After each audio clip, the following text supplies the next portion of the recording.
পুরো দেশ জুড়ে যখন দুর্নীতি নিয়ে আলোচনা, কে কার চাইতে বেশি বড় দুর্নীতিবাজ সেটি বোঝাই যখন দায়, ছাগলকাণ্ড থেকে শুরু করে মঙ্গল গ্রহ পর্যন্ত যখন কারো সম্পত্তি ছাড়িয়ে যায়, সেই সময়টাতে বিএনপির মতো একটি বড় রাজনৈতিক দল তারা এই ধরনের ইস্যুগুলো নিয়ে সমাবেশ কিংবা আন্দোলন না করে তাদের নেত্রীকে নিয়ে নিজেদের স্বার্থে সমাবেশের ডাক দিয়েছে। আবার একই সময়ে আওয়ামী লীগও পাল্টাপাল্টি সমাবেশের আয়োজন করেছে। অর্থাৎ আবারও কি আসলে আমরা সেই একই ধারায় যাচ্ছি? অর্থাৎ আমরা শুধুই সমাবেশ করবো এবং সেটি শুধুই আসলে রাজনৈতিক স্বার্থের জন্য, দেশের স্বার্থ আমরা ভুলে যাচ্ছি কিনা, এই লজ্জা আসলে কার, কিংবা আসলে চারিদিকে শুধুই আমরা নিজেদেরকে নিয়ে ভাবছি কিনা, এই সব কিছু নিয়ে আজকে আলোচনা করতে চাই। দেশ সন্ধ্যার আজকের আয়োজনে আপনাদের সবাইকে স্বাগত জানাচ্ছি। আমি তাসনুভা তন্নি।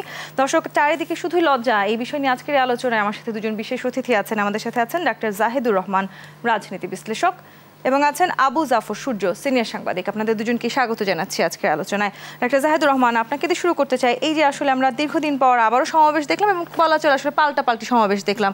অর্থাৎ বিরোধী রাজনৈতিক দল যখনই কোনো সমাবেশের ডাক দিচ্ছে, আমরা দেখতে পাচ্ছি সরকারি দল একই সময়ে সমাবেশের ডাক দিচ্ছে। এতদিন কিন্তু আমরা কোনো সমাবেশ হতে দেখলাম না, কিন্তু বিরোধী যে দলটি আজকে সমাবেশের ডাক দিয়েছে অর্থাৎ বিএনপি, তাদের কিন্তু আমরা একবারও দেখলাম না এত দীর্ঘদিন ধরে আসলে বাংলাদেশের দুর্নীতির ইস্যুগুলো নিয়ে এত বেশি আলোচনা হচ্ছে, সেই জায়গাগুলো নিয়ে তারা কোনো আন্দোলন করলেন না, কোনো সমাবেশে ডাক দিলেন না। নেত্রীর অসুস্থতাকে ইস্যু বানিয়ে তারা যে সমাবেশ করছেন, সেটা কি শুধুই নিজেদের জন্যে? ধন্যবাদ আপনাকে।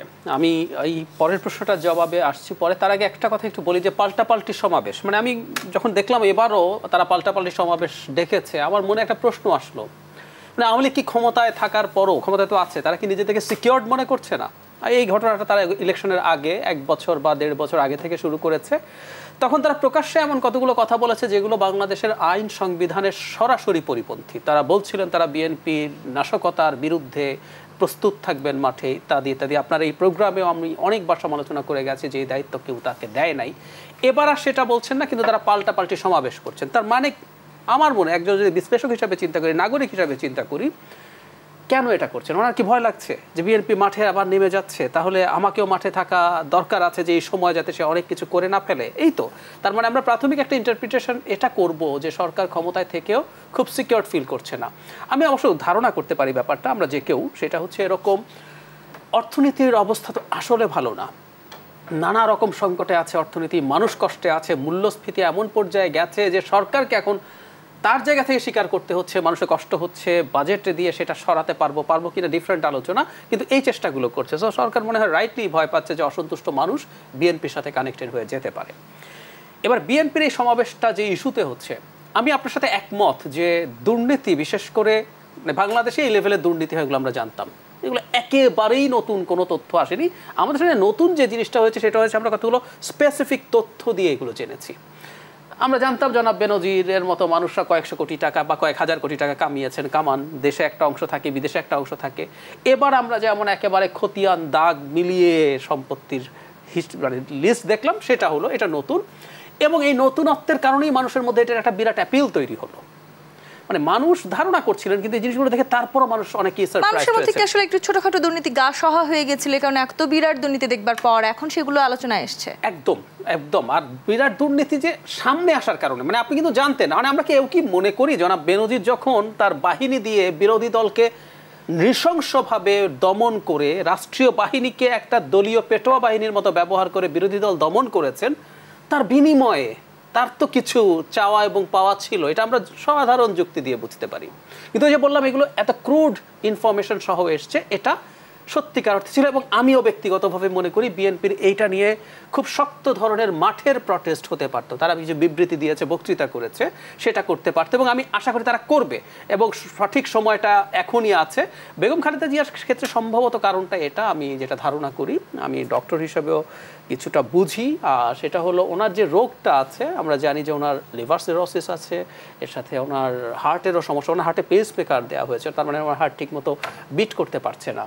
এবং যে লিভার সিরোসিস আছে তার একটা বিদেশি সার্জনরা এসে একটা প্রসিডিয়ার করে গেছে, টিপস বলে, তাতে হয়তো ওনার সার্ভাইভিলিটি বাড়বে, কিন্তু উনি খুবই খারাপ অবস্থায় আছেন। তাই সেটা নিয়ে আসলে দীর্ঘদিন বিএনপি কিংবা বিরোধী দলের কেউ আন্দোলন করলেন না, এখন এসে কেন তারা আন্দোলন এখন করছেন? কারণ হলো লাস্ট উনি যেবার হসপিটালে গেলেন, এবার ওনার অবস্থাটা অনেক বেশি ক্রিটিক্যাল মনে হয়েছে। আর আমি একটা কথা একটু বলতে চাই, সেটা হচ্ছে বেগম জিয়ার উপরে যা হচ্ছে এটা শুধুমাত্র একটা দলের ইস্যু না, এটা বেগম জিয়া বলে বলছি না, বাংলাদেশে যে কোনোখানে যে কোনো মানুষ যখন অন্যায় অবিচারের শিকার হন, আর কেউ যখন সে অন্যায় অবিচারের শিকার না হয়ে যার বিচার হওয়ার কথা ছিল সেটাকে বাইপাস করতে পারেন, এগুলো রাষ্ট্র কাঠামোর জন্য ক্ষতিকর। ধরে নিলাম বেগম জিয়ার সাথে আসলে সঠিকভাবে আপনি যেটি বলছেন যে সঠিক তাকে ন্যায় বিচার হয়তো দেওয়া হয়নি, কিন্তু দুর্নীতি তো নিশ্চয়ই একটি দেশের একটি বড় আলোচনার জায়গা ছিল, সেগুলো নিয়ে কেন কখনোই বিএনপি কোনো বড় সমাবেশ করলো না, কেন কোনো আন্দোলন আমরা দেখলাম না? আবু জাফর সূর্য। ধন্যবাদ আপনাকে, ধন্যবাদ যে দর্শক আমাদের কষ্ট করে সহ্য করছেন অথবা পরে সহ্য করবেন, শুনবেন, এবং আমার সহ আলোচককে। আপনি যে দুর্নীতির কথা বলেছেন, গণমাধ্যমের মানুষ হিসেবে আমি গণমাধ্যমকে অভিনন্দন জানাতে চাই, এ কারণে যে তাদের দায়িত্বটা অন্ততপক্ষে কিছুটা হলেও তারা পালন করছে। কারণ ডক্টর জাহিদ তার আলোচনায় বলছিলেন যে এখন দুর্নীতির যে বিষয়গুলো অর্থ সম্পদ আগে জানতো, ধারণা ছিল, পারসেপশন ছিল যে হয়তোবা বেনজির সাহেব শত শত কোটি টাকার মালিক বা হাজার কোটি টাকার মালিক, কিন্তু টাকাটা কোথায় আছে, তার সম্পদ কি, সম্পদের বিবরণী বাংলাদেশের গণমাধ্যম জাতিকে জানিয়ে দিয়েছে, এবং কোথায় কতটুকু রয়েছে সেটাও কিন্তু জানিয়ে দিয়েছে। কারণ গত 10-12 বছরে যে কটা আপনি দুর্নীতি বা বড় ধরনের খতিয়ান দেখবেন, যে সেই খতিয়ানগুলো কিন্তু গণমাধ্যমের মানুষের সামনে তুলে দিয়ে ধরেছে। যখন যদি হলমার্ক কেলেঙ্কারির কথা যদি বলেন, কিংবা বিসমিল্লাহ গ্রুপের যে দুর্নীতির কথা বলেন, ব্যাংক কেলেঙ্কারির কথা বলেন, এ ধরনের যত ঘটনাগুলো রয়েছে, কিংবা ফরিদপুরের মতো একটি জায়গায় জেলা পর্যায়ের একজন যে ছাত্রনেতা সে 2000 কোটি টাকার মালিক, সেই বিষয়গুলো কিন্তু গণমাধ্যম সামনে তুলে নিয়ে আসছে।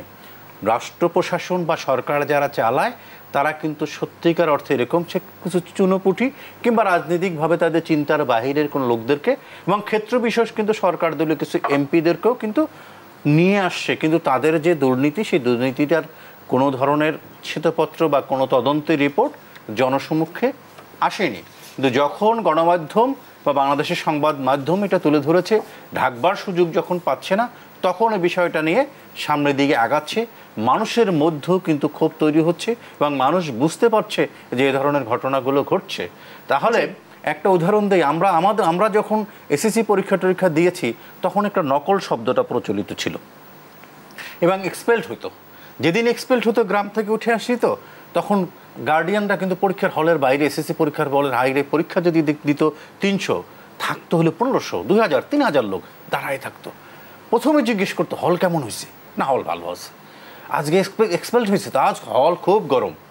কিন্তু অনেকেই কিন্তু নকল করেছে, 1-2জনকে ম্যাজিস্ট্রেট উনি কিন্তু এক্সপেল করেছে। যারা আসলে এই খারাপ কাজগুলো করছেন তাদের দাম্ভিকতা আমরা দেখেছি, ব্যাখ্যাটা সুবিধা হবে আর কি মধ্যে থেকে। এরপরে সুযোগ নাই দিয়েন, সেটা হলো তখন কি হয়েছে, একটাদের ঘটনা হচ্ছে আরো বেশি লোক করেছে, কিন্তু ধরা পড়েছে 1-2জন এক্সপেলড হয়েছে। তাহলে এখন আমি ওই কথাটা বলতে চাই, থামিয়ে দিলে তো এই বার্তাটা যাবে না দর্শকদের কাছে যারা আমাদেরকে শুনে, সেটা হচ্ছে যে 1-2টা ধরা পড়লো। জি, কিন্তু এখানেই আমার প্রশ্ন আরেকটি, আপনাকে আমি সম্পর্ক প্রশ্ন করছি। আবু জাফর সূর্য, আপনি বলছিলেন 1-2টি হয়তো ধরা পড়েছে এবং সেই ধরা পড়ার ব্যাপ্তিটি বিশাল, কিন্তু সেখানেও যখন তাদেরকে আমরা আবার দাম্ভিকতার সুরে বলতে শুনি যে সব বড় বড় সমস্ত সাংবাদিকদের ম্যানেজ করে তারা এই পর্যায়ে এসেছেন, তখন আসলে সেটি চোরের মায়ের বড় গলা কিনা? নিশ্চয়ই তো চোরের মার বড় গলা, এটা তো ঘটনা সত্য। যারা এই ধরনের ঘটনাটা করে তারা তো নৈতিকতার মধ্যে থাকে না, তারা তো অনেক কথাই বলতে পারে, কিন্তু এই যে লজ্জার দায়ভার, সেটিও কি আদৌ আমরা নিয়েছি? অনৈতিকভাবে সমাজবিরোধী কাজ করে তার কাছ থেকে সমাজের কাছে শোভন শব্দ দিয়ে কোনো কিছু আশা করতে পারবেন? যারা এই ঘটনা ঘটেছে, যে ভদ্র মহিলা যা বলছেন ওনার প্রতি আমি শ্রদ্ধা রেখেই বলি, কারণ আবার 2 দিন পরে ডিজিটাল নিরাপত্তা আইনে মামলাটাও দিয়ে দিতে পারে। কিন্তু উনি একজন কলেজ শিক্ষক ছিলেন এবং সে কলেজ শিক্ষক করে সে কিন্তু শুধু প্রভাষক না, সহযোগী অধ্যাপকও ছিলেন। সে তখন কি দেখেন না, সেখান থেকে তিনি জনপ্রতিনিধি হয়ে উঠেছেন, সেটি তো নিশ্চয়ই কোনো না কোনোভাবে সরকারের ছত্রছায়া ছাড়া তো আসলে এখানে আসা সম্ভব নয়। ডাক্তার জাহিদুর রহমান, টানা 2 সপ্তাহ তিনি আত্মগোপনে ছিলেন, এরপর তিনি এসছেন এবং সেখানে এসেই তিনি যেভাবে বলেছেন যে পাছে লোকে কত কিছুই বলে তাতে ওনার কিছুই যায় আসে না, তার মানে কি আসলে কোনো না কোনোভাবে এখনো সরকারিভাবে কিংবা খুব উচ্চ পর্যায়ের কেউ না কেউ তাদেরকে সহায়তা করে যাচ্ছে? ধন্যবাদ।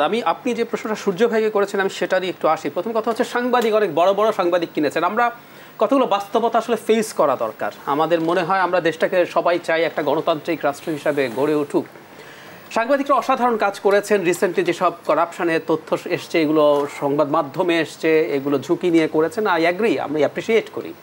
কিন্তু আমি এটাও বলতে চাই, আমি জানি না মিনিস্টার মতিউরের স্ত্রী যিনি উপজেলা চেয়ারম্যান, ওনার নামটা ভুলে গেছি, তো উনি সাংবাদিক বড় বড় কিনতে পেরেছেন কিনা, কিন্তু আমরা বাংলাদেশের সাংবাদিকতা নিয়ে নানান রকম আলোচনা সমালোচনা শুনি। ইনফ্যাক্ট যেরকম একটা শাসন ব্যবস্থা বাংলাদেশে এই মুহূর্তে আছে, একটা কর্তৃত্ববাদী শাসন ব্যবস্থা, এখানে সাংবাদিকদেরকে কোনো না কোনোভাবে ম্যানেজ করার আসলে চেষ্টা করা হয়। কারণ তিনটা পিলার আমরা বলি একটা স্টেটের, গণতান্ত্রিক স্টেটের, একটা বিচার বিভাগ, একটা শাসন বিভাগ, একটা আইন বিভাগ, আইন প্রণয়ন বিভাগ সংবিধানে আছে। এর বাইরে চতুর্থ পিলার যেটাকে বলা হয় একটা গণতন্ত্র আসলে দিনের শেষে খুব সিরিয়াসলি ভাইব্রেন্ট রাখতে পারে গণমাধ্যম। ফলে স্বৈরশাসকরা সবসময় চেষ্টা করে গণমাধ্যমটাকেও গিলে ফেলতে হবে। ভারতের মোদিকে আমরা দেখেছি না কিভাবে গণমাধ্যম গিলে ফেলছে। কাউকে লোভ দেখিয়ে আপনি একটা টেলিভিশন চ্যানেল দিলেন, আপনি বিদেশে ঘুরতে নিয়ে গেলেন, প্লট দিলেন, কেউ কেউ এতে হয় কাউকে আপনি ইন্টিমিডেট করেন, ভয় দেখান, ভীতি তৈরি করা। এই যে ডিজিটাল সিকিউরিটি অ্যাক্টের কথা বললেন, সত্যিকার অর্থে তো অনেক সময় আমাদের ডিজিটাল সিকিউরিটি অ্যাক্টে যত মামলা হয়েছে তার একটা মেজরিটি হয়েছে কিন্তু সাংবাদিকদের বিরুদ্ধে। সো আপনি কোনো না কোনোভাবে তাদেরকে ম্যানেজ করার চেষ্টা করেন। সুতরাং কিছু সাংবাদিক যে আসলে কোনো রকম কোনো বেনিফিট নিয়ে আপনি এরকম মানুষজনের পারপাস সার্ভ করেন, এটা হতেই পারে না। আবার একই কারণে যখন পুলিশ প্রশাসন থেকে এক ধরনের বার্তা দেওয়া হয়েছে যে সাংবাদিকদের যাতে করে একটু বুঝে শুনে সংবাদ প্রকাশ করা দরকার, সেটিও তো এক ধরনের লজ্জা। একদম তাই, একদম লজ্জা না, আসলে লজ্জা আমি পেতে পারি, তারা পান না। কারণ ওনারা বসে আসলে মনে করেন যেহেতু ওনারা বল প্রয়োগের ক্ষমতা সম্পন্ন, সরকারি সব বিভাগের চাইতে পুলিশ একটু আলাদা, সে বৈধভাবেই ইনফ্যাক্ট বল প্রয়োগের ক্ষমতা তার আছে। কোনো একটা সিচুয়েশনে তিনি আপনাকে আমাকে কিন্তু গুলি করেও মেরে ফেলতে পারেন, এবং সেটা যদি যৌক্তিক হয়, এই ক্ষমতা তার হাতে আছে। তো উনি বল দেখিয়েছেন, তাই হয়েছে। যে কথা বলছিলাম, ওই চেয়ারম্যানের একটা বিরাট এরিয়া নিয়ে রিসোর্ট আছে, ওখানে কি কি হয় না হয় এখন রিপোর্ট আসছে। ওই লোকাল ওখানকার সাংবাদিকরা কি তথ্যগুলো জানতেন না? তথ্য জানতেন। বা আমি আরেকটু যোগ করি, যেন মাহফুজ আনাম যেন বেনজির সম্পর্কে স্পষ্টভাবে একদিন বলেছেন যে যেন বেনজির সম্পর্কে সব তথ্য আমরা মিডিয়া জানতাম, আমরা ভয়ে প্রকাশ করিনি। তাহলে দুটো, একটা হলো কিছু কিছু ক্ষেত্রে কেউ কেউ বেনিফিট নিয়ে এগুলো হাইড করেন, আবার কিছু কিছু ক্ষেত্রে ভয়ের কারণে। সো সাংবাদিকদের এই জায়গাগুলো, এই যে আসলে একজন উপজেলা চেয়ারম্যান তার হঠাৎ করে বেপরোয়া হয়ে ওঠে এবং কাউকে কোনোভাবেই তোয়াক্কা না করা, সেটা কি আসলে একদিনই হওয়া সম্ভব আবু জাফর সূর্য? না, উনি তো আসলেন, দেখলেন, জয় করলেন, উনি তো রাজনীতি করেন না। উনি চাকরি ছেড়ে দিয়েই উনি কিন্তু উপজেলা চেয়ারম্যান হয়েছেন। উপজেলা চেয়ারম্যান কিন্তু ওনার রাজনীতির যে গণমানুষের নেতা হওয়া বা জনপ্রতিনিধি হওয়া ব্যাপারটা কিন্তু ওরকম নয়। যেভাবে উনি ওনার স্বামীর কাছ থেকে গহনা উপহার হিসেবে পেয়েছেন, উনি উপজেলা চেয়ারম্যানটা কারো মাধ্যমে উপহার হিসেবে পেয়েছেন। আবারও কথাটা বলি যে উনি ওনার স্বামীর কাছে যে ভদ্র মহিলার কথা বলছেন, উনি ওনার স্বামীর কাছ থেকে যেমন গহনাগুলো কিংবা অন্য কিছু উপহার হিসেবে পেয়েছেন, উনি এই যে উপজেলা চেয়ারম্যান হয়েছেন এইটাও উপহার হিসেবে পেয়েছেন। জনগণের মধ্যে কাজ করে, জনগণের ভালো মন্দে পাশে থেকে, জনগণের ভোটে সরাসরি ভালো মন্দে কিংবা সমালোচনা সহ্য করে তির্যক বাণে বিদ্ধ হয়ে যেভাবে রাজনীতি করে আগাতে হয়, উনি সেভাবে হননি। সুতরাং ওনার পক্ষে অনেক কথাবার্তা বলা আসলে যে কোনো সময় যে কোনো ভাবে বেপরোয়া হয়ে ওঠা সম্ভব, কোনো কিছু তোয়াক্কা না করে সাধারণ মানুষ থেকে শুরু করে সরকার কাউকেই তিনি কি তোয়াক্কা করছেন না। আমি একবার ঠান্ডা মাথায় এবার বলি, সেটা হচ্ছে যে বেপরোয়া মানে আয়টা যেমন ওনার স্বামী বা উনি যেভাবে আয়টা করেছেন সেটাই তো বেপরোয়া। ওনার টাকা আয়টাই বা ওনার পরিবারে বা যেভাবে হোক ওনার সন্তান যারা যেভাবে আছে কিংবা বিদেশে রয়েছেন, এটাই তো বেপরোয়া। আমরা যখন দেখেছি, যেমন ডক্টর জাহিদ একটা কথা বললেন, একজন বিশিষ্ট সাংবাদিকের নাম উল্লেখ করে বললেন যে আমরা জানি। আচ্ছা, আমরা অনেক সময় হয় কি বাংলাদেশের যে সংবাদ মাধ্যম, এই সংবাদ মাধ্যমের যারা, আমি এই টেলিভিশনে কিন্তু অন্য প্রসঙ্গে কিন্তু একটি কথা বলেছি যে এই টেলিভিশনের মালিক যে সে কিন্তু উদ্যোক্তা, ব্যবসায়ী, সে কিন্তু সাংবাদিক না। কিংবা প্রথম আলোর যে মালিক সে কিন্তু সাংবাদিক না, সে ব্যবসা করতে আসছে। ডেইলি স্টারের মালিক কিন্তু ব্যবসা করতে আসছে। কিংবা কালের কণ্ঠ কিংবা বাংলাদেশ প্রতিদিন বা সমকাল বা ইত্তেফাক, এই ইত্তেফাকের আগের কথাটা একটু বাদ দিলাম, তোফাজ্জল হোসেন মানিক মিয়া তারা যখন ছিলেন তখন একটা কমিটমেন্ট ছিল। কিন্তু এখন যারা উদ্যোক্তা রয়েছেন তারা কিন্তু ব্যবসা করতে আসছেন, তারা সাংবাদিক না। সুতরাং একজন ব্যবসায়ী তার ব্যবসার পলিসি কিভাবে নির্ধারণ করবেন, কিভাবে তার আয় করবেন, এবং যদি দোকানও কেউ দেয় দোকানটা কিভাবে বেশি বেচা কিনা হবে বা বেশি কাস্টমার তার দোকানে কিভাবে আনা যাবে, কিভাবে বাকি দেওয়া যাবে, কিভাবে নগদ দেওয়া যাবে, তার একটা পলিসি থাকে। এইখানে যারা গণমাধ্যমের মানুষ রয়েছেন তাদের একটি পলিসি রয়েছেন, এবং এই পলিসির কারণে তাদের অনেক সময় তাদের নানাবিধ ব্যবসা রয়েছে, সেই ব্যবসায় কোনো না কোনোভাবে এনবিআর এর কাছেও ধরা থাকে, কোনো সময় পুলিশের কাছেও ধরা থাকে। সেটা শেষ করি, তার পুলিশের কাছেও ধরা থাকে। সে কারণে ওই ব্যবসায়ী, রাষ্ট্র কিন্তু নিউজ কিল করার জন্য ভূমিকা রাখে না। এখন ব্যবসায়ীরা সংবাদ বা নিউজ কিল করার জন্য কোনো না কোনোভাবে সেখানে এনবিআর এর কথা বলছেন আপনি আবু জাফর সূর্য। এনবিআর আসলে সব জায়গাতে সব সময় একটু দেরিতে পৌঁছাচ্ছে, সেটি বা কেন হচ্ছে? এনবিআর আসলে এত দীর্ঘদিন কোথায় ছিল? 15 বছর সময় কেন লাগছে এই ধরনের দুর্নীতিকে আমাদের খুঁজে বের করতে? কিংবা আমরা যাদেরকে নিয়ে বিশেষ করে আলোচনা করছি, ডাক্তার জাহিদুর রহমান, এই প্রসঙ্গে আপনার কাছে রাখতে চাই, বেনজির কিংবা মতিউর রহমান, তারা আসলে যেই পরিমাণ দুর্নীতি করেছেন সেটি তো একদিনে করা সম্ভব নয়, কিংবা ম্যাজিক কার্পেটে করে তারা দেশ ছেড়েছেন সেটিও সম্ভব নয়। ইমিগ্রেশন থেকে শুরু করে সরকারের উচ্চপদস্থ মন্ত্রী পর্যায়ে পর্যন্ত কেউ জানেন না তারা কোথায় আছে। তার মানে আসলে কি পেছন থেকে সব ধরনের কলকাঠি কেউ না কেউ কি নাড়ছেন কিনা? এই উত্তর নিব। আমাকে একটু বিরতি নিতে হবে, দেশ সন্ধ্যায় বিরতি নিয়ে ফিরছি, সাথেই থাকুন।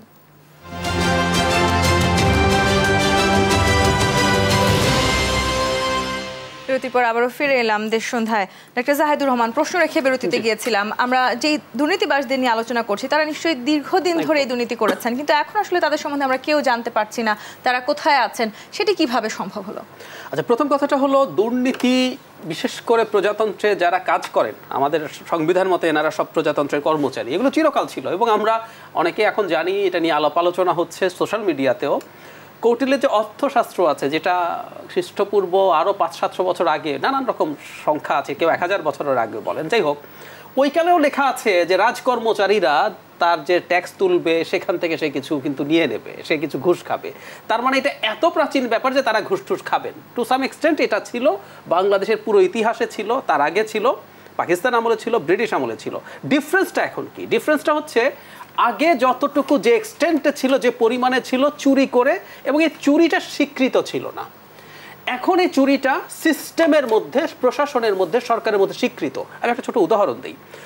সাবেক সেনাপ্রধান জনাব আজিজ আহমেদকে যে ক্যাটাগরিতে শাস্তি দেওয়া হলো, সেই ক্যাটাগরিটা 7103, if you am not wrong, see. ওখানে সাবহেডিং হচ্ছে cryptocracy and human rights. Cryptocracy তার মানেটা হচ্ছে আপনি এখন যে চুরি করছেন এটা আপনার ব্যক্তিগত চুরি না, আপনি চুরি করছেন চোরদের দিয়ে পরিচালিত একটা সিস্টেমের পার্ট হিসাবে। তার মানে এই যে জনাব আজিজ, জনাব বেনজির, কারণ আমরা প্রায় বলি সেটা হচ্ছে এরকম চিফদের পেছনে যে কোনো একটা, ওনারা চোর না হলেও ওনাদের পেছনে অসংখ্য বিভিন্ন এজেন্সি লেগে থাকতে হবে, এটা থাকবে, সব তথ্য জানা আছে। আর জনাব বেনজির তো রীতিমতো গোপালগঞ্জে গিয়ে প্রধানমন্ত্রীর কনস্টিটিউয়েন্সিতে হিন্দুদের সম্পত্তি দখল করছেন জোর করে করে। এই তথ্য না জানার তো কোনো কারণ নেই। কিংবা দেশ ছাড়লেন সেই তথ্যই বা না জেনে কিভাবে আছেন? একদম তাই। তার মানে এই যে বললাম কি, তাহলে কেন ওনারা দেশ ছাড়তে পারেন? তাদেরকে দেশ ছেড়ে যেতে দেওয়া, যে ম্যাজিক কার্পেটের কথা বলছেন, একটা ম্যাজিক কার্পেট তাদেরকে দিয়ে দেওয়া হয়, কারণ তারা দেশে থাকায় একটা প্রবলেম আছে। আপনি যদি জনাব বেনজিরকে নিয়ে আসেন এবং ট্রায়াল করেন, এখন প্রায় মনে হয় না যে তুমি মহারাজ সাধু হলে আজ, মানে বেনজির কি সবচেয়ে খারাপ, জনাব আজিজ কি সবচেয়ে খারাপ মানুষ এই সিস্টেমে? তারা এই সিস্টেমের পার্ট হিসাবে করেছেন, যে শত শত হাজার হাজার কোটি টাকা কামিয়েছেন, বিরাট একটা অংশ ওনারা বিভিন্ন জায়গায় বাটোয়ারা করেননি। ওই বাটোয়ারা যাদের জন্য করেছেন, ট্রায়াল শুরু হলে তো সবার থলের বেড়াল বেরোবে। সাপের মতো এক ধরনের সিস্টেমে, আসলে পুরো সিস্টেমে গলদ কিনা? আবু জাফর সূর্য একটি কথা বলছেন, একটা জাহিদুর রহমান, দুর্নীতি করাটা এখন অনেকটাই সরকারের স্বীকৃত এক ধরনের পদ্ধতি হয়ে গেছে, তাই কি? না, আমি এইটা আবার এতটা সরলীকরণ উত্তর দিতে চাই না যে সরকারের স্বীকৃত বিষয় হচ্ছে না। যতক্ষণ পর্যন্ত সমাজে কোনো না কোনোভাবে অপরাধ থাকবে ততক্ষণ পর্যন্ত সমাজে ধরেন আইন, আদালত, পুলিশ বাহিনী, অন্যান্য কিছু থাকবে। যদি অপরাধশূন্য সমাজই হয় তাহলে এত কিছু রাখার বিষয় নাই। এইখানে কিছু বিষয় রয়েছে আপনি যেভাবে বললেন, সেটা আমি একটু যেটুকু বুঝি সেটুকু বলবার চেষ্টা করছি। যে কেউ মানে একজন না, ধরেন মতিউর রহমান হোক বা বেনজির হোক, তারা যে অর্থ আয় করেছে, অর্থটা তো চিন্তাই করে নিয়ে আসে নাই, আবার তারপর টাকাটা মুদ্রণও করে না, মানে প্রিন্টও করে নাই, তার কেউ না কেউ তো দিয়েছে। তা দেওয়ার পিছনে তাকে তো সুবিধা দিতে হয়েছে, তো সুবিধাভোগীগুলো কারা?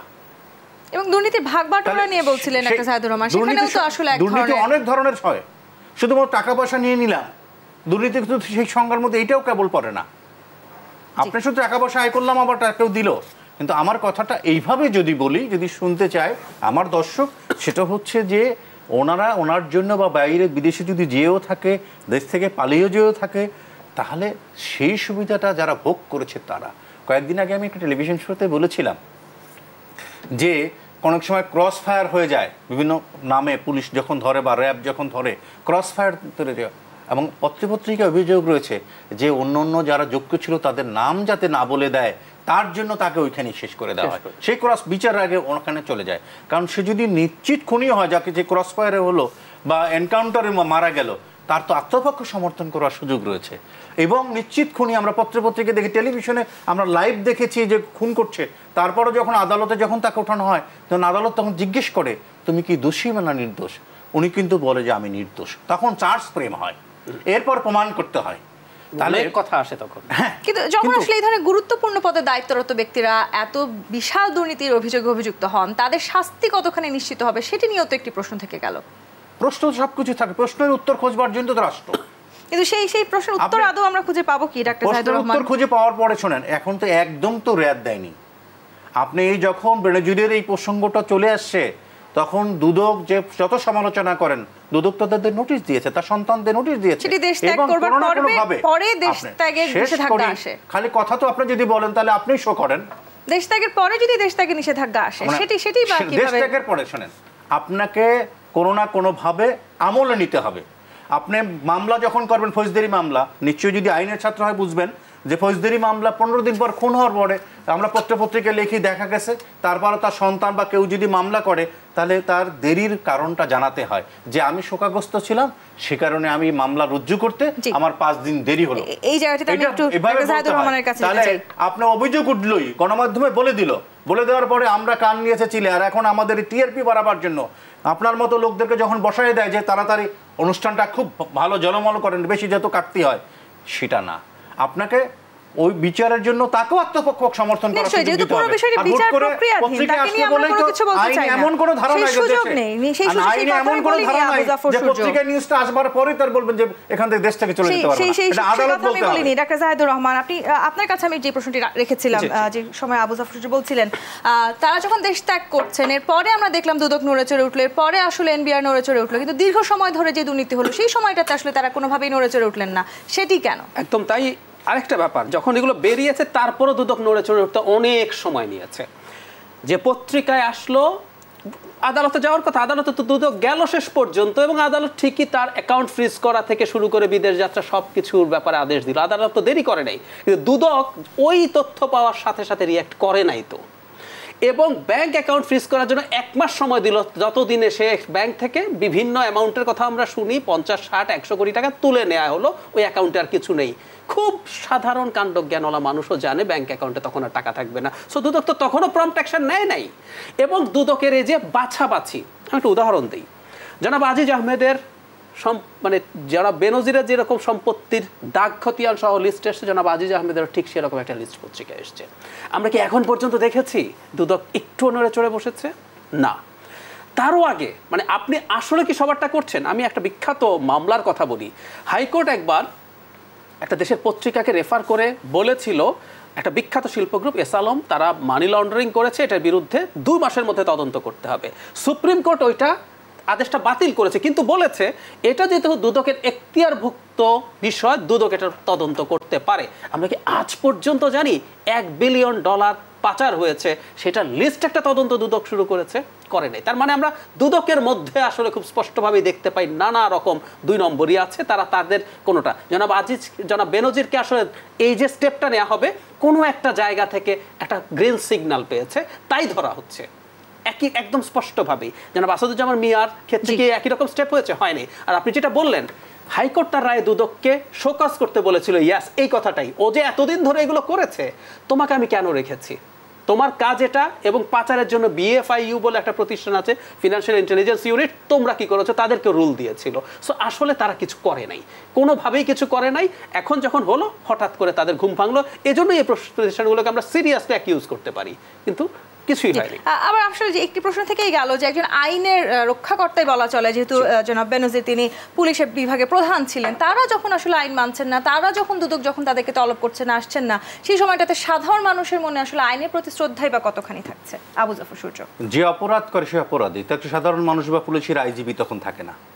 সে যখন অপরাধ করে, সে যখন দুর্নীতি করে টাকাটা আয় করেছেন, আমি আপনাদেরকে একটু মনে করিয়ে দেই, অনেকে একপক্ষীয় কথা বলা যাবে, ওনার দুর্নীতি করেছে, দুর্নীতিবাজ দুর্নীতিবাজি, সে সমাজ বিরোধী মানুষ, রাষ্ট্রবিরোধী মানুষ, মানবতা বিরোধী মানুষ।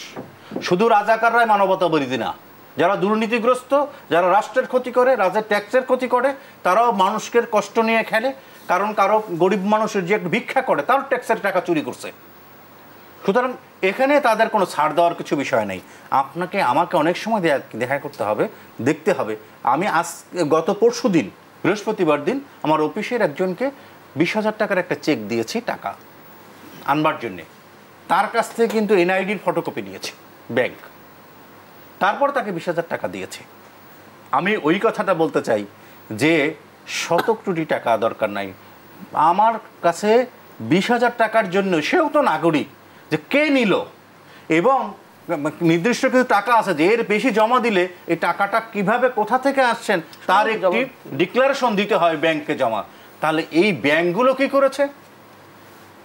আপনি শুধুমাত্র, আমি কিন্তু এর আগে কথা বলবার সময় বলেছিলাম যে এর যে যোগানদার, জি, যে এর সাথে যারা সুবিধাভোগী, এই ব্যাংকও তো সুবিধাভোগী, যে ঠিক আছে শুধুমাত্র উনি টাকা আয় করেছে যে ওনার শুধু ওনার জন্য না, যারা এই সুবিধাটা করে দিয়েছে পরবর্তীতে বিচারের ব্যাপারটা হচ্ছে দৃষ্টান্ত, উদাহরণ হয়, ওখান থেকে শেখে, যে কথাটা আপনি বলেছেন। তাহলে ব্যাংকেও যদি এরকম বলা হয়ে থাকে, বা অন্যান্য যারা জমি রেজিস্ট্রি করেছে যে একটা মানুষকে কতটুকু রেজিস্ট্রি করতে হবে, কত টাকা রেজিস্ট্রি করে, কত রেজিস্ট্রি করতে কত জমি থাকতে পারে, সব জায়গায় যখন গলদ, শুধুমাত্র একার জায়গায় বা দুদককে বললেই ব্যাপারটা ওরকম হবে না।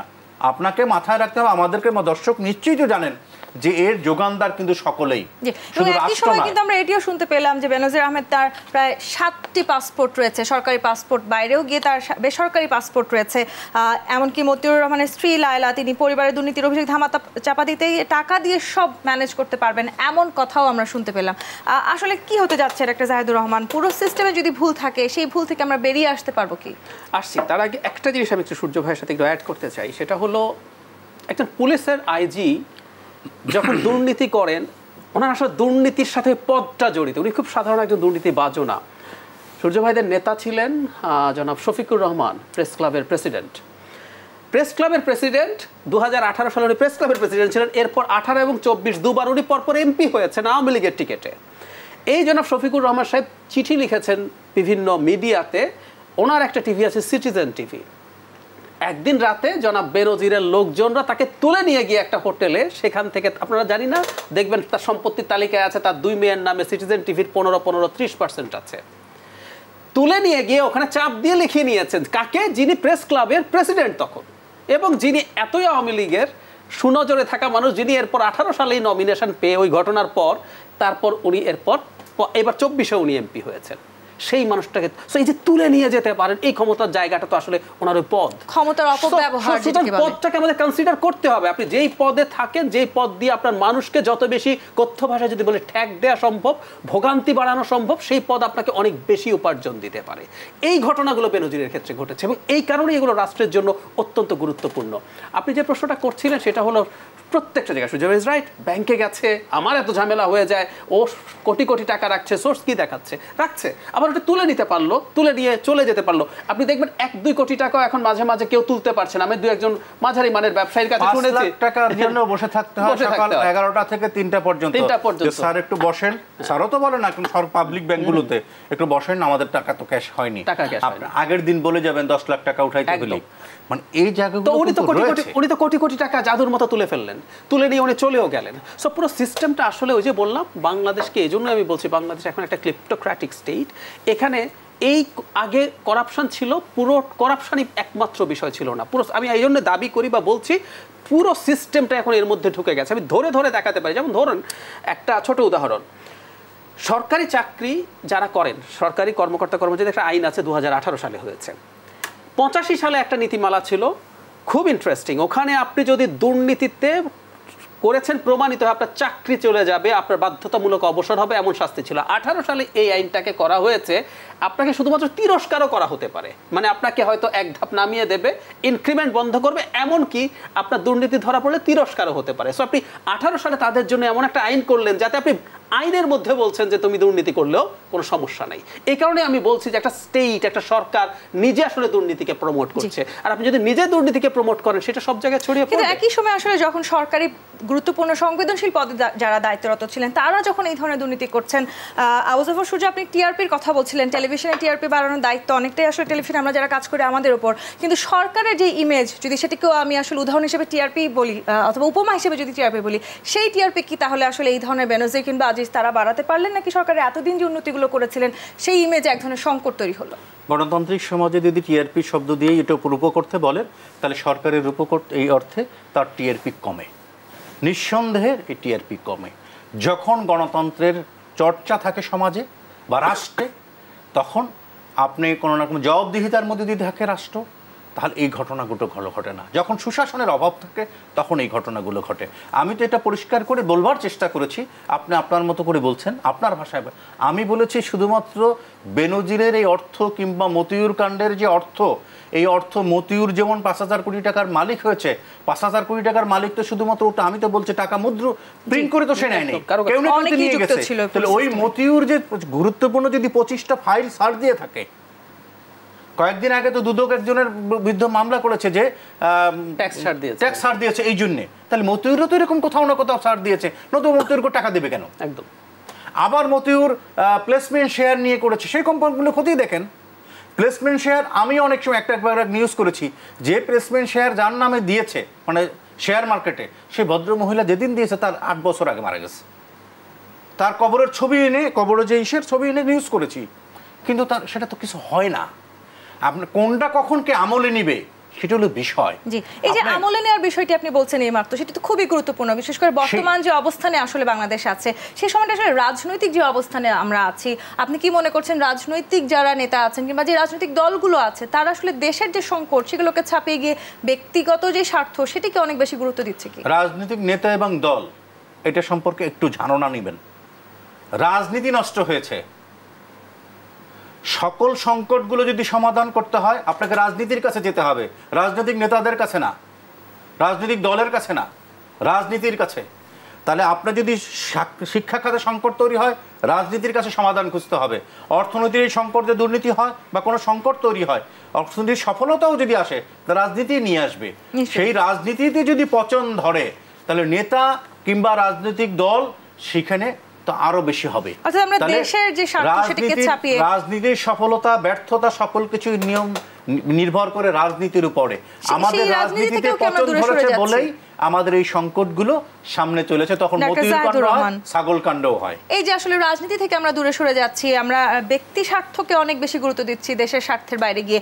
আপনারা যারা বিরোধী মতাদর্শে বিশ্বাস করছেন, আপনারা কেন এত দীর্ঘদিন ধরে দেশের এই সংকটগুলো নিয়ে কোনো আলোচনা করলেন না, কোনো আন্দোলন করলেন না, কোনো ধরনের সমাবেশ করলেন না? দুটো ব্যাপার। প্রথম কথাটা হচ্ছে বাংলাদেশের সাথে একটা গণতান্ত্রিক ব্যবস্থায় প্রচলিত সরকারগুলোর ডিফারেন্স আছে। আমরা ভারতের ইলেকশনের দিকে যদি খেয়াল করি দেখবেন, ভারতে একটা আধা স্বৈরতান্ত্রিক সরকার ছিল। পৃথিবীতে বহু দেশে এখন এই আলাপ আছে যে আপনি একটা ভালো নির্বাচনের মাধ্যমে নির্বাচিত হলেন, কিন্তু আপনি চরিত্রগতভাবে স্বৈরাচারী। এমনকি ইউরোপের মাটিতে আছে, হাঙ্গেরির ভিক্টর অরবান ভালো নির্বাচনে নির্বাচিত, উনি স্বৈরাচারী মানুষ। এমনকি আমেরিকার ট্রাম্প ছিলেন এবং আবারও আসতে পারেন, চরিত্রগতভাবে স্বৈরাচারী। কিন্তু দিনের শেষে ভারতে একটা ফেয়ার ইলেকশন হয়। তাহলে খেয়াল করবেন ভারতে এবার ইলেকশনের মাঠে আলোচনা কি ছিল? বিজেপি তার হিন্দুত্ববাদ বিক্রি করার চেষ্টা করছে, কিন্তু বিরোধীরা ওই জায়গাগুলোতে ধরার চেষ্টা করেছে। বিরোধীরা নির্বাচনে অংশগ্রহণ করেছে। আমি আসছি ওই জায়গায়। তো ওখানে সে ওই দাবিগুলো যে তুমি করাপশন কমাবা বলেছিল, করাপশন কমে নাই, মানুষের চাকরি নাই, জিনিসপত্রের দাম বেড়ে গেছে, দেখা গেল এই ইস্যুগুলো মানুষের কাছে কমিউনিকেটেড হয়েছে, মানুষ ভোটে তাদেরকে একরকম ধরাশাড়ি করে দিয়েছে, তারা ক্ষমতায় এসেছে কিন্তু তাদের একটা ডিজাস্টারও হয়েছে। বাংলাদেশের প্রবলেম ইজ ডিফারেন্ট। বাংলাদেশে তো আমরা আসলে ওই যে বলে নির্বাচনে যাচ্ছি, কেন যাচ্ছি না এগুলো দর্শক যারা দেখছেন তারা জানেন।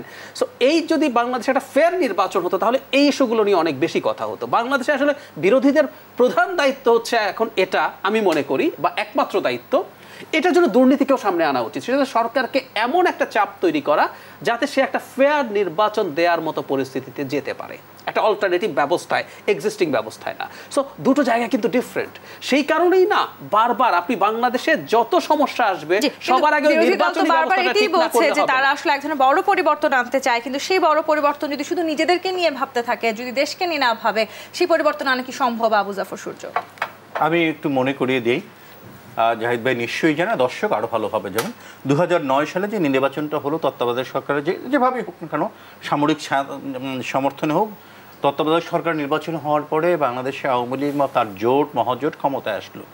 তারপরে বর্তমানে যে রাজপথের যারা বিরোধী দল রয়েছে, তখন থেকেই শুনেছি যে তত্ত্বাবধায়ক সরকারের অধীনে একটি নির্বাচন, অথবা মানে নানা সময় নানা কথা বলেছে। এর মধ্যে যে সংকটগুলো রয়েছে, তেলের দাম বাড়ে না, ডালের দাম বাড়ে নাই, চালের দাম বাড়ে নাই, স্কুলের শিক্ষার্থীদের খরচ কম বাড়ে নাই, চিকিৎসার খরচ বাড়ে নাই, কিংবা স্কুলের যে সুযোগ সুবিধা, বিশ্ববিদ্যালয়ের যে সুযোগ সুবিধা শিক্ষার্থীর জন্য, এই সংকটগুলোকে তৈরি হয়নি। এখন পর্যন্ত নতুন একটি যুক্ত হয়েছে গত 4-5 বছর পর্যন্ত খালেদা জিয়ার মুক্তি। আর এর আগে যে রয়েছে আওয়ামী লীগ যত দুর্নীতি যাই করুক না কেন, অনিয়ম যাই করুক না কেন, যত ব্যর্থতা থাকুক, এটা নিয়ে আমরা কোনো কথাবার্তা বলবো না। তাহলে কি করবা? যে তত্ত্বাবধায়ক সরকার একটা যে কোনো ফরম্যাটে দাও, তোমরা 5 বছর 7 বছর 10 বছর যে যা করছো কিছু করছো, আমরা একটা ক্ষমতায় আসি, তোমরা যেভাবে আয়টায় করছো আমরা ওভাবে করি, তোমরাও তোমাদেরটা, আমরা আমাদেরটা দেখো না, আমরাও তোমাদেরটা দেখবো না। এছাড়া আর কোনো কিছু তো নাই। এর মধ্যে তো অনেক সংকট রয়েছে। পেঁয়াজের কেজি 250 টাকা হয়নি,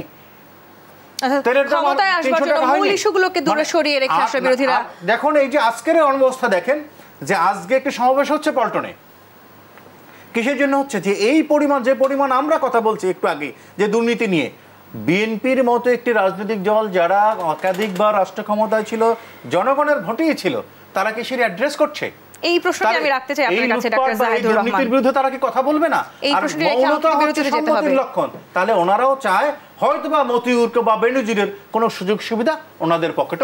এই প্রশ্নটি আপনার কাছে আমি রাখতে চাই ডাক্তার জাহিদুর রহমান। দর্শক, বিরতি থেকে ফিরছি, সাথেই থাকুন।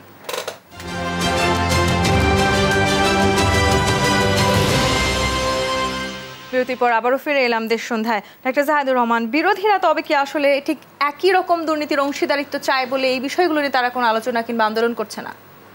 খুব ভালো প্রশ্ন। আমি সূর্য ভাইয়ের সাথে ওনার ওই জায়গাটাকে ধরে ঢুকতে চাই। এখানে যত সমস্যা আমরা আমাদের চারপাশে দেখি, আমাদের আজকে এত সময় নেই, আমরা একটা দীর্ঘ পুরো 1 ঘন্টার একটা শো সূর্য ভাইয়ের সাথে আমি করতে প্রস্তুত আছি এই ইস্যুতে। সেটা হলো যত সংকট আছে সবকিছুর গোড়া আসলে একটা জায়গায়, সেটা হচ্ছে একটা গণতান্ত্রিক নির্বাচনী ব্যবস্থা চালু না। তাই এটা নিয়ে আমার মতো, আমি খুবই তুচ্ছ ক্ষুদ্র মানুষ, অমর্ত্য সেনের মতো এত বড় পলিটিক্যাল ফিলসফার সাথে অর্থনীতিবিদ, উনিও ঠিক এই জিনিসটাই বলেছেন এবং এটা টু সাম এক্সটেন্ট প্রতিষ্ঠিত। কেন বলছি?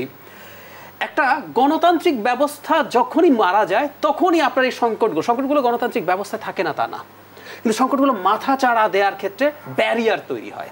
আপনি যখন দিনের শেষে একটা নির্বাচন পার্টিসিপেট করবেন, আপনাকে না মানুষের জন্য কিছু কাজ করতে হবে। আপনি এরকম র্যাম্পেন্ট কারাপশন করলে সেই মানুষের জন্য কাজ করার কি তাহলে বিরোধীরা দূরে থাকবে? তারা কি মানুষের জন্য কিছু করবে না? তারা শুধু নিজেদের জন্য কাজ করবে। নিজেদের জন্য না, একটু খেয়াল করি।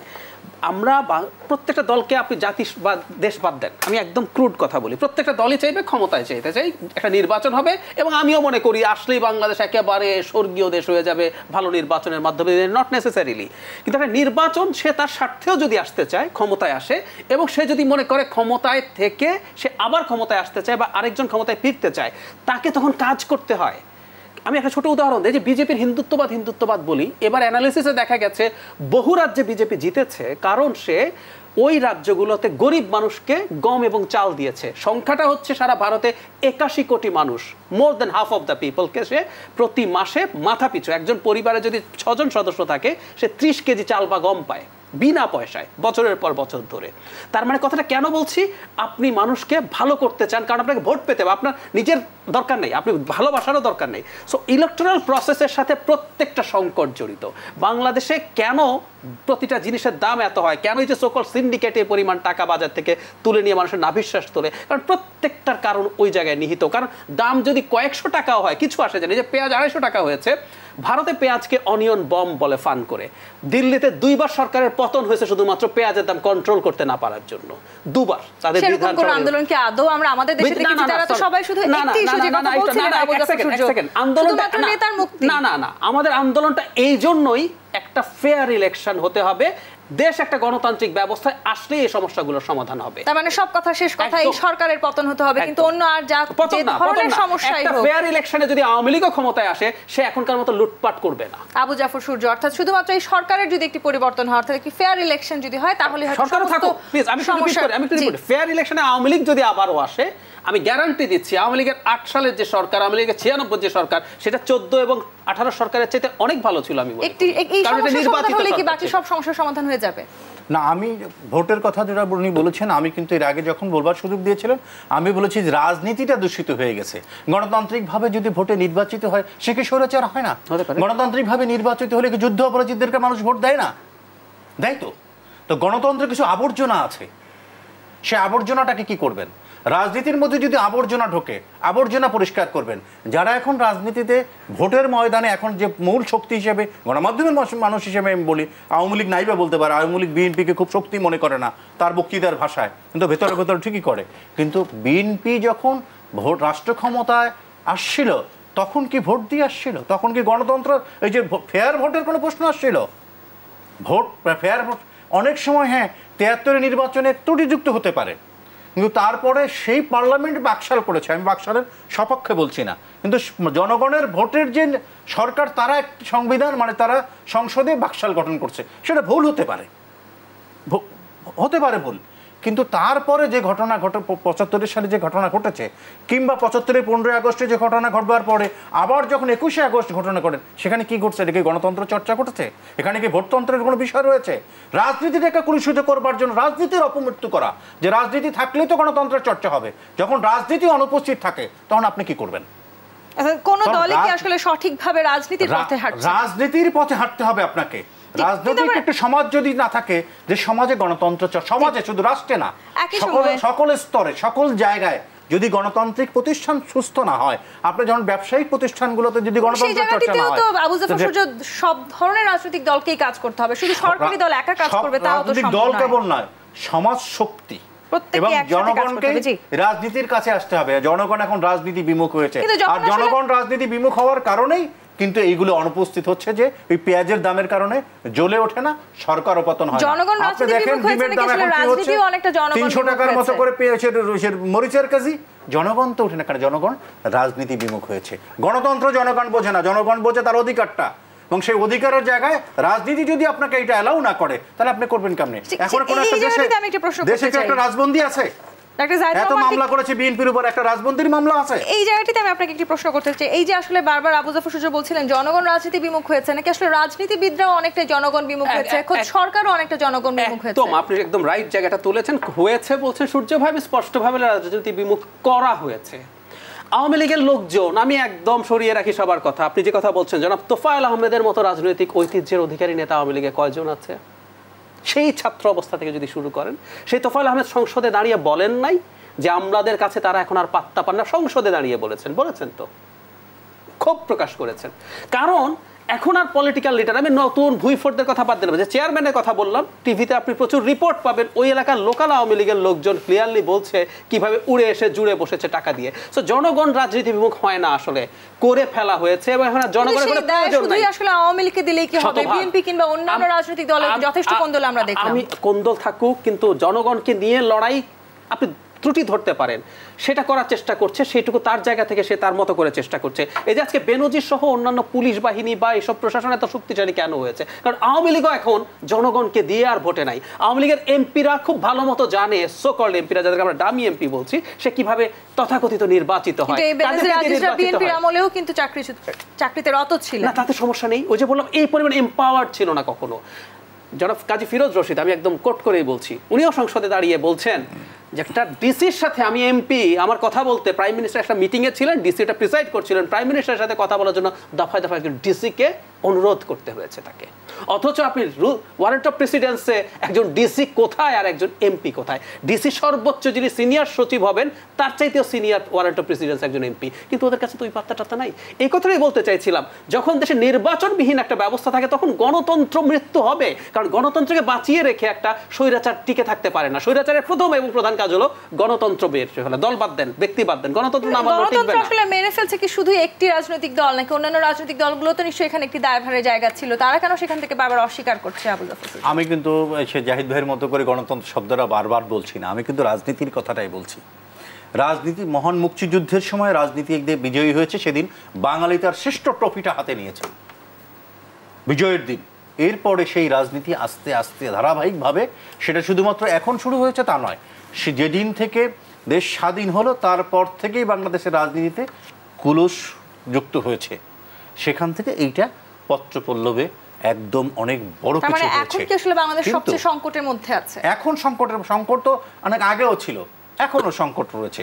এই সংকট থেকে কিন্তু এই যে দেশের মানুষকে এবং রাজনীতিকেই একে উত্তরণ করতে হবে। এখান থেকে কোনো আমলা প্রশাসন বা কোনো অর্থনীতিবিদ এসে কিংবা কোনো শিক্ষক এসে কিংবা সমাজের কোনো ব্যবসায়ী এসে কিন্তু এই সংকট কিন্তু মোকাবেলা করতে পারবে না। মোকাবেলা করতে হবে রাজনীতিকেই। বাংলাদেশ কি এখন সবচেয়ে বড় সংকটের মধ্যে আছে কিনা? আমি বাংলাদেশের ইতিহাসে এত বড় সংকট আর কখনো ছিল বলে আমি মনে করি না। সংকট আমি মানি, সংকট সব বিরোধী হিসেবে কোনো পদক্ষেপ কি আপনারা নিচ্ছেন এই সংকট মোকাবেলা করার? আমরা চেষ্টা করছি, কিন্তু একটা কথা খুব ইম্পর্টেন্ট, সেটা হলো এই যে রাজনীতির কথা বলছেন, আমি এটাও বলতে চাই যে স্বৈরাচার টিকে থাকার জন্য রাজনীতি মেরে ফেলতে হবে। আর রাজনীতির কলুষ ছিল, কলুষিত রাজনীতি আপনি যদি শুদ্ধ করতে চান, এটা সমাধান হচ্ছে আরো রাজনীতি কমিয়ে দিয়ে না। 21 আগস্টের গ্রেনেড হামলা, ওটা সেটা বিভৎস সব ঘটনা, ডাজন্ট নেসেসারিলি মিন এর জন্য আপনি রাজনীতির পথ বন্ধ করবেন। মোদি গুজরাটে কি করেছিল? ওর জন্য কি বিজেপির নির্বাচনে আসা যাবে না, নির্বাচন আমি ম্যানিপুলেট করব 14 সালে? গুজরাটে যা হয়েছে এর চেয়ে বড় ঘটনা কি বাংলাদেশে হয়েছে? নো। কিন্তু এর জন্য কি কংগ্রেস 14 সালে বলেছে আমরা গুজরাটের মোদিকে প্রাইম মিনিস্টার হতে দেব না কোনোভাবেই, সুতরাং আমরা এই করে ফেলবো? না। মজার ব্যাপার, মোদি প্রাইম মিনিস্টার হয়েছেন এবং পলিটিক্যাল প্রসেস এবং রাজনীতি ফ্রি থাকার কারণেই মোদির সরে বা চলে যাওয়ার পথ তৈরি হয়েছে।